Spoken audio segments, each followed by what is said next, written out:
Fala audiência, tudo bom com vocês? Estamos aí para mais um vídeo com o tema crente ordinário. Parece um tema ofensivo ou até de um xingamento, mas não, vocês vão me entender. Começando com uma história que está lá em Êxodo. A Bíblia nos diz que existiam duas parteiras, Sifrá e Puá. O rei na época pediu para que matassem todas as crianças de sexo masculino. Crianças que nascessem homens deveriam ser mortos. E elas eram parteiras, uma profissão do dia a dia, uma profissão, uma pessoa que trabalha na maternidade. Então, elas recebem essa ordem do rei, só que elas têm uma atitude até corajosa, porque o rei da época, se ele manda matar crianças, imagine que não faria com elas. Mas a Bíblia nos diz que elas eram tementes ao Senhor, e elas decidiram não matar as crianças, e elas receberam uma recompensa que já eu vou contar. Mas o que quer dizer ordinário? No dicionário é comum, do dia a dia. Para poder ilustrar para vocês, uma reunião extraordinária é uma reunião que não dá para ser deixada para depois, uma reunião importantíssima. Uma reunião ordinária, uma reunião comum, uma reunião que já costuma acontecer diariamente e ela não tem tanta importância assim. Mas o que eu estou querendo dizer não é sobre importância, mas me apegar ao significado do dia a dia, do comum.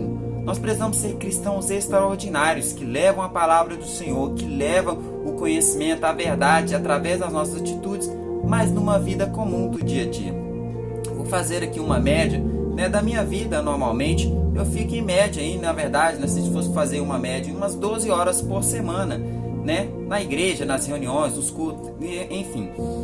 Em uma semana que existe 168 horas, então 75% do tempo, nós não estamos na igreja, nós estamos em casa, na família, no trabalho, no ônibus, no hospital, no médico, enfim. Estamos em outros lugares, numa vida comum, diária, numa vida ordinária do dia a dia. E nós precisamos entender isso, precisamos ser cristãos do dia a dia, que cumprimenta o motorista, que trata bem os funcionários, que sabe que respeitar as regras, que fala a verdade, que procura ser como Jesus, que é humilde quando erra e também pede perdão. Então é um cristão do dia a dia, um cristão ordinário. Certa vez um homem, ele estava vendo uma revolução acontecendo no evangelho e ele pergunta ao líder dessa revolução, o líder desse avivamento, pergunta para ele assim: eu também quero participar, como fazer? E ele diz, assim, eles na conversa: você é sapateiro, o que é que eu quero que você faça? Que você faça sapatos e venda a preço justo. Então ele participaria do avivamento, daquela reforma, sendo justo no vender aos sapatos. Então ele continuaria na sua vida comum do dia a dia, servindo ao Senhor Jesus, fazendo o que é certo. Na época, quando Jesus ele vem e chama os discípulos, muitos largaram o que estavam fazendo. Pedro larga a pescaria, Mateus larga a sua profissão de coletor de impostos, que ganhava bem na época. Mas a grande maioria dos cristãos não é assim, porque nós continuamos a nossa vida normal do dia a dia, a vida ordinária. Quando eu digo ordinária, não é vida ruim ou menos importante, mas uma vida comum de trabalho, de família. Então nós precisamos entender que nós precisamos nos dedicar a essa vida ordinária, que nós passamos mais tempo do que até mesmo nos cultos, ou nas nossas reuniões. Então nós precisamos entender que, como certa vez um homem, ele era líder de uma das empresas mais conhecidas do mundo, e ele lê um livro, Uma Vida com Propósito, e ele vai atrás do autor, porque ele entendeu que ele deveria pregar o evangelho, que ele entendeu o propósito dele. E aí ele pergunta, ele viaja, vai até esse autor e pergunta: o que eu devo fazer agora? Vou levar o evangelho, vou pregar, vou largar tudo. Ele falou, e o autor do livro fala: você não pode fazer isso, é maluquice, porque você está numa grande posição e lá você pode ser um grande influenciador naquela empresa.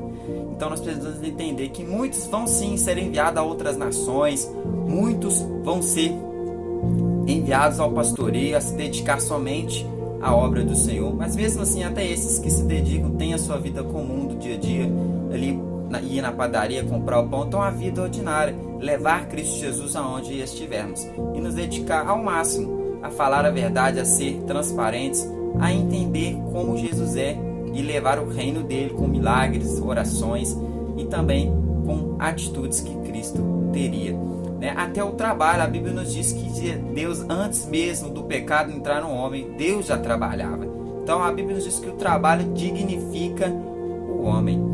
Então, se o trabalho dignifica um homem, todos aqueles que trabalham estão fazendo algo espiritual, algo do Senhor. E a Bíblia diz que aquele que não trabalha é melhor que não coma. Não estou dizendo do desempregado, aquele que perdeu seu emprego, ou aquele que trabalha de bico, mas aquele que não quer trabalhar, o preguiçoso, que quer as coisas de maneira fácil, é melhor que não coma. Então, o trabalho também é algo espiritual. Quando você está trabalhando dignamente, é claro, você também está glorificando a Deus. Então, é preciso entender que a nossa vida ordinária, do dia a dia, a vida comum, precisa ser extraordinário no sentido de ser como Jesus é, porque Ele é extraordinário. E nós precisamos entender algo, que uma vida ordinária bem-sucedida é somente com Jesus. Uma vida com o Senhor Jesus, somente Ele pode nos dar. E voltando à história das duas parteiras, a Bíblia nos diz que, por elas temerem ao Senhor e deixarem as crianças nascer, o povo de Israel cresceu e ficou forte. E também elas tiveram suas famílias. Deus as abençoou com as suas famílias. Então, viver uma vida ordinária do dia a dia, ser uma pessoa fiel ao Senhor, é também uma vida recompensadora. Então, se dedique aí no seu dia a dia, se dedique ao Senhor e à sua palavra, sendo um crente ordinário, um crente do dia a dia, que faz coisas extraordinárias no nome do Senhor Jesus. E só mais uma coisa, agarra o conhecimento.